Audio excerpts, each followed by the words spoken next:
কলকাতায় চরম হইচই। ক্যামেরার সামনেই মারাত্মক মেজাজ হারালেন প্রাক্তন মুখ্যমন্ত্রী মমতা বন্দ্যোপাধ্যায়। নিজের বাড়ির সামনেই দাঁড়িয়ে এক ব্যক্তিকে সপাটে চড় কষালেন তিনি। এই মুহূর্তে ইন্টারনেটে তুমুল ভাইরাল এই ভিডিও। কিন্তু হঠাৎ কেন এতটা রেগে গেলেন তৃণমূল সুপ্রিমো?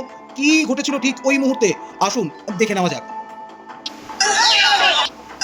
ঘটনার সূত্রপাত বুধবার বিকেলে বারুইপুরের একটি নৃশংস ঘটনার প্রতিবাদে আদালতের অনুমতি নিয়েই কালীঘাটের তৃণমূল একটি মিছিল বের করেছিল। কিন্তু হাজরা মোড়ের কাছে পৌঁছতেই পরিস্থিতি অগ্নিগর্ভ হয়ে ওঠে। তৃণমূল ও বিজেপি কর্মীদের মধ্যে তীব্র সংঘর্ষ বেড়ে যায়। আহত হন বেশ কয়েকজন কর্মী। আর সেই উত্তেজনা সোজা এসে পৌঁছয় হরিশ চ্যাটার্জি স্ট্রিটে, ঠিক মমতা বন্দ্যোপাধ্যায়ের বাড়ির দোরগোড়ায়।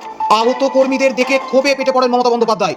নিজেই পরিস্থিতি সামলাতে রাস্তায় নেমে আসেন। হাতে তুলে নেন মাইক। ভিড় সরাতে সরাতে তিনি চিৎকার করতে থাকেন, ডোন্ট ডিস্টার্ব মি। এই চরম বিশৃঙ্খলার ধাক্কাধাক্কির মাঝেই হঠাৎ এক ব্যক্তি তার একদম সামনে চলে আসেন। আর তখনই মেজাজ হারিয়ে ওই ব্যক্তির গালে সপাটে চড় মারেন তিনি। তারপর দু তিনজন কর্মীর পিঠে থাপ্পড় মেরে সরিয়ে দিতেও দেখা যায় প্রাক্তন মুখ্যমন্ত্রীকে। কিন্তু গল্পের আসল টুইস্টটা কোথায় জানেন? যে ব্যক্তিকে তিনি চড় মারলেন তিনি কোনো বিরোধী দলের লোক বা বহিরাগত নন। তিনি স্বয়ং একজন তৃণমূল কর্মী।